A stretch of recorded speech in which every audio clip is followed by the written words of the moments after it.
Mada ya Orengo ya urais tena na muunganisha pamoja na hiyo mambo ya maandamano pamoja. Ukiangalia si Orengo pekee bali hawa wote wako kwa United Opposition. Wote ni waoga. Sijui kama wako serious juu.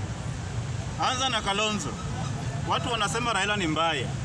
But wakati Raila alikuwa anaenda AU, hand over the docket of the chief opposition leader to Kalonzo Musyoka. From then hadi leo, Kalonzo hajai tuambia hata bei ya unga iko juu, hata bei ya pampers, bei ya kuenda kwa choo imepanda, hata hewa ya kupumua inaisha. Huyo ameenda. Mpaka leo ukiangalia Kalonzo, that is the only person allowed to walk the whole Republic of Kenya. But till date, Orengo anatembea kwa region moja mbili peke yake. Anatoka Ukambani, anaingia Nairobi, anaenda Central, anamaliza story yake.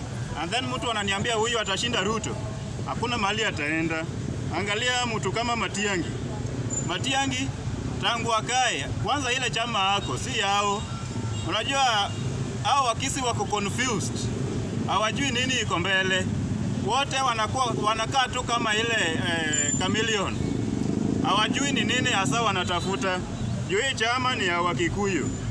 Jubilee ni ya Uhuru Mkikuyu. Hii Mkisi tangu ukoloni hadi leo.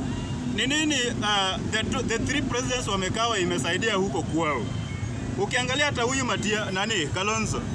Kalonzo, his region is still the poorest. That is Makueni County, Kitui County. Kitui County ndo mahali unapata kila kitu inatoka. Pata machungwa, maembe na kila kitu inatoka. But ukiona vile ako huko, there's nothing to do with the connection that can help the Kamba people to build that economy to be strong. They are still poor because of Kalonzo Musyoka. Sasa huyo mtu hata kama kuna Mkamba anafuata Kalonzo, huyo ni kama hajielewi, amechanganyikiwa. Ukiangalia